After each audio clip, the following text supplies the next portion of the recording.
Bonjour, c'est Haris Sultan. Aujourd'hui, je vais partager quelques nouvelles, malheureusement, de mon pays natal. C'est mon seul lien restant avec ce pays. Malheureusement, je ne peux rien y faire. Mais culturellement, je n'ai rien en commun avec le Pakistan ou les Pakistanais. Et je vais vous expliquer exactement pourquoi. Je vais commencer par ce même, d'accord? Regardez-le. Je suis sûr que vous l'avez déjà vu maintenant. Ça commence toujours avec des gens comme ça. Nous mènerons le djihad. Nous devons être unis. Nos dirigeants musulmans sont des lâches, mais notre peuple est courageux. Allons faire notre djihad, ils font toujours ça. C'est ce qu'ils ont fait le 11 septembre 2001, d'accord, on va faire tomber l'Amérique en faisant s'écraser des avions sur 2 immeubles. Et puis quand l'Amérique a répondu « Ah, oh mon Dieu, où est-il l'ONU? Où sont les droits de l'homme? Regardez ça, s'il vous plaît. Nous, pauvres musulmans, nous sommes victimes de la méchante Amérique. » Ils provoquent toujours l'ours, mais quand l'ours leur donne une leçon de réalité, ils commencent à pleurer. C'est exactement ce qu'ils ont fait le 7 octobre. La force, ils ont commencé à pleurer. Génocide. Oh, regardez ça. D'un côté, ils admirent toujours le Hamas. C'est une résistance légitime. Ils disent que selon le droit international, une communauté opprimée peut aller attaquer les civils des oppresseurs. On ne peut pas raisonner avec ces gens-là. Je vous explique juste comment ils pensent. D'accord? Donc ils font toujours ça. Ils ont toujours cette croyance qu'ils doivent prendre la première initiative du djihad. Et puis, d'une manière ou d'une autre, Allah viendra d'en haut et il les soutiendra. Parce que ce sont les histoires bidons qu'on leur a racontées depuis leur plus jeune âge. La bataille de Badr, par exemple, il n'y avait que 300 musulmans et environ 1000 infidèles polythéistes. Et apparemment, les musulmans ont gagné cette guerre. Donc en gros, la morale de cette histoire, c'est que même si les chances sont contre toi, tu ne dois jamais hésiter à faire le djihad. C'est ce qu'ils disent. Et Muhammad encourageait les gens en disant que ceux qui font le djihad sont meilleurs que les musulmans qui ne le font pas. On m'a dit qu'il prévoyait de venir à Wakefield ce week-end, mais je doute fortement qu'il vienne. Vous voyez que ces manifestations ont lieu dans des localités où il y a très peu de mouminines. Dans le sud, à Midasburg, ils sont très peu nombreux. N'ont-ils pas étudié l'histoire de la bataille de Badr? Comment nous n'étions que 313 en nombre, mais ces 313 ont vaincu une armée de 1000 simplement grâce à leur foi inébranlable en Allah subhanahu wa ta'ala. Voilà les absurdités avec lesquelles ils grandissent. Nous l'avons vu dans leur comportement. C'est dans leur ADN, encore et encore. Ils croient qu'Allah viendra à leur secours. Ils doivent-ils provoquer l'ours, attaquer pour le djihad, blabla. Soyez courageux. Et puis à la fin, quand l'autre camp réagit, Euh, Où est l'ONU? Oh, génocide. c'est eux en résumé. Donc vous devez vous dire, eh bien Harris, on sait déjà tout ça. Eh bien laissez-moi vous montrer le plus grand exemple, et je vais vous le traduire.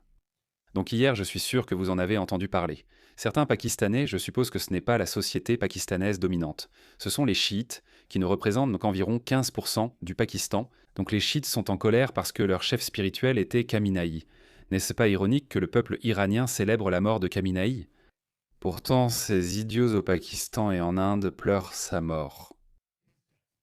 Et au point qu'ils pensent qu'il est acceptable d'aller attaquer les consulats américains. Donc cela s'est produit hier. Ces génies ont pensé que ce serait une bonne idée d'attaquer un consulat américain. D'accord? Regardez ça. Ceci est le drapeau du Hezbollah. Ce sont des chiites pakistanais qui sont venus ici pour donner une leçon précieuse aux États-Unis. As-tu déjà peur? Tu devrais, parce que regarde, ce sont les courageux Pakistanais soutenus par Allah lui-même. Ce gars vient de dire « Nous allons nous venger ». Je suppose qu'il parle de la mort de Khamenei. Il dit « Nous allons venger la mort de Khamenei ».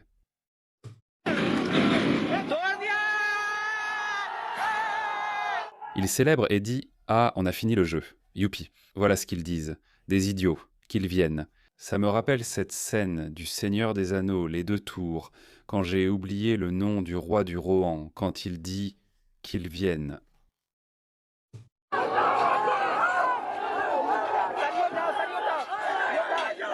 Les Marines américains se préparent. Je vais te montrer. Ils prennent position. Nous revenons tout de suite.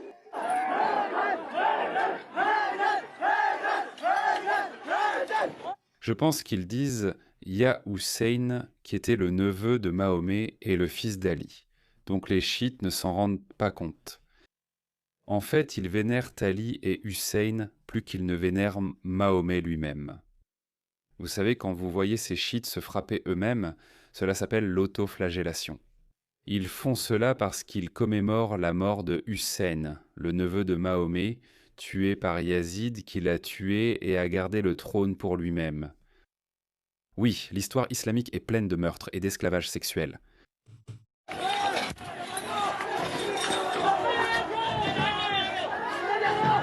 À l'intérieur de plus de taxes, à l'intérieur de plus de taxes, encore plus. Nous sommes entrés au consulat américain.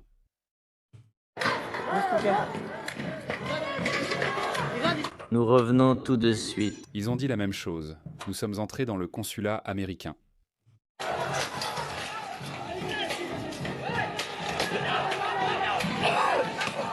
Nous revenons tout de suite. Regarde ça, c'est quoi ce comportement? Regarde ça.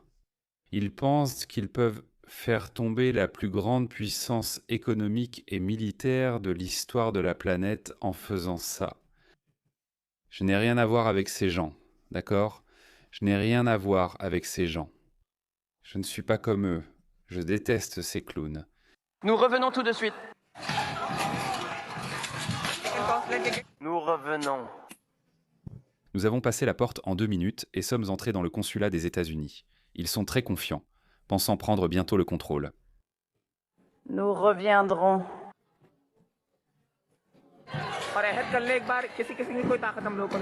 Parce que lorsque nous sommes unis, aucune force sur Terre ne peut nous arrêter. C'est ce qu'il vient de dire. D'accord. Nous reviendrons. Inch'Allah, Inch'Allah Ta'ala, nous reviendrons. Ils disent qu'aucune force ne peut nous arrêter. Une fois que nous serons unis, aucune force sur Terre ne pourra nous arrêter. Souviens-toi de ça. Tu dois leur reconnaître ça. Ces gens savent vraiment comment se motiver parce que tout ça repose sur un idéalisme et une idéologie factice. C'est pour ça que ça s'essouffle.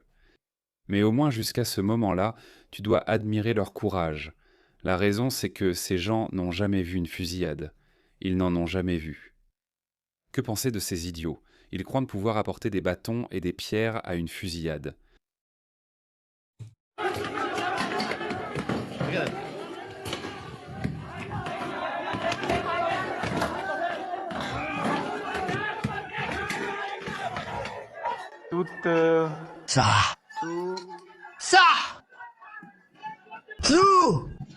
Il dit « casse-le, continue de le casser ». Il va garder son téléphone baissé. Je vais donc vous montrer un autre angle de cela. Regardez-les. Regardez ces idiots, c'est du grand n'importe quoi. Ils sont tous très courageux, ils sont unis. Allah veut qu'ils fassent le djihad. C'est ce qu'ils font. Ils font le djihad. Regarde ça. Tout de suite. Ils n'essaièrent pas de mettre le feu au consulat avec des gens à l'intérieur. Je reviens tout de suite. Il dit « Par la grâce de Dieu, nous avons incendié le consulat américain. Nous revenons tout de suite. Nous vengeons l'attaque contre notre protecteur, Khamenei. »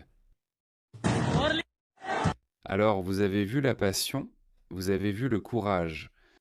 Ouais, vous êtes prêts? Alors, en ce moment, vous avez vu la partie supérieure du mème. Allons-y. En ce moment, vous avez vu cette partie. D'accord? Vous êtes prêts à voir ça?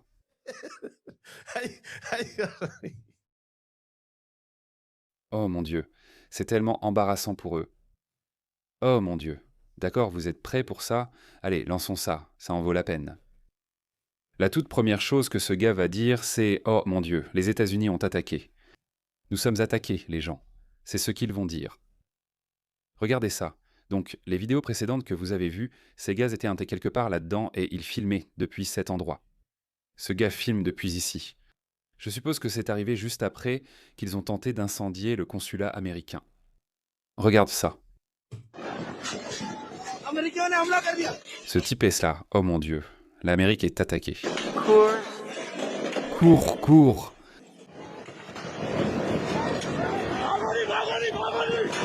Un gars dit « Oh non, s'il te plaît, ne cours pas. S'il te plaît, ne cours pas. » Alors qu'il est en train de courir lui-même.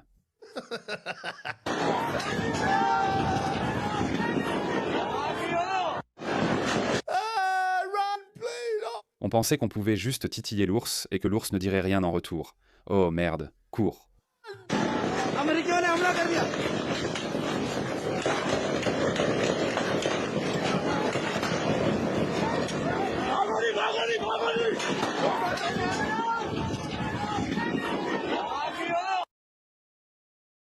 Ça mérite un USA, USA, USA. Et apparemment, 9 personnes ont été tuées. Et le gouvernement pakistanais dit que c'est nous, la police pakistanaise, qui avons ouvert le feu, pas les Américains, parce que la nation djihadiste dirait « Comment les Américains osent-ils tuer nos propres gens sur notre propre sol ? Comment osent-ils » Le gouvernement affirme « Non, ce ne sont pas les Américains ni les Marines qui ont tué 9 assaillants pakistanais, mais nous, car c'est notre responsabilité de les arrêter. » Mais nous savons que ce sont les Marines américains. Donc ce que je veux dire, c'est bien joué les États-Unis. Donc je pense que les prochains jours et semaines vont être très intéressants parce que les États-Unis et Israël vont continuer à attaquer ce régime brutal, meurtrier et terroriste. Khamenei est peut-être mort, mais la guerre n'est pas terminée. Et malheureusement, je pense que 3 soldats américains ont perdu la vie. C'est exactement ce que le président Trump a dit, que ces choses arrivent pendant la guerre. Et malheureusement, nous pouvons avoir des pertes, mais c'est la nature de la guerre. Mais c'est pour le bien commun. Si nous voulons couper la tête de la pieuvre, comme ils disent, car ce régime tyrannique a étendu ses tentacules dans tout le Moyen-Orient et attaqué Bahreïn, les Émirats arabes unis, l'Arabie saoudite, le Qatar et Oman. Oui, c'est mauvais, des personnes sont mortes, d'autres blessées. J'ai une pensée pour elles. Mais cela va unir tous les pays du Golfe contre ce régime tyrannique. Laissez-moi vous montrer la nature de ces Pakistanais. D'accord ? Laissez-moi vous montrer. Si ces gens ressentent cela envers un pays musulman frère, un pays musulman qui les nourrit, alors quelle chance avez-vous en tant que pays infidèle qui les nourrit ? Regardez ceci. Donc ce gars pakistanais est un ouvrier travaillant aux Émirats arabes unis. D'accord, il travaille aux Émirats arabes unis et nourrit sa famille avec l'argent des Émirats. Et regardez comment il célèbre les missiles iraniens qui tombent sur Dubaï. Regardez ça. Donc ce gars filme ses missiles. 2 missiles arrivent, monsieur, depuis la base aérienne du Qatar. Regardez, ils arrivent de ce côté, juste devant nous. Donc il dit que ce missile iranien vient vers nous, et ensuite ce missile antimissile arrive de la base aérienne du Qatar. Et il espère que le missile iranien va contourner celui-là. Ah, c'est le missile iranien autour de Chan. C'est déjà plus de défense aérienne. Oh. Il est devant. Oh. Ouais, il l'a raté. Maintenant, si Dieu le veut, il ratera aussi l'autre missile de défense aérienne. Cette fois, ça va toucher, Inch'Allah. Allahu Akbar, Inch'Allah, ça va toucher correctement. Inch'Allah, rate-le. Inch'Allah, il l'a raté. Et c'est ce qu'il dit. Si Dieu le veut, il va le rater. Il va le rater. Dieu merci, il l'a raté.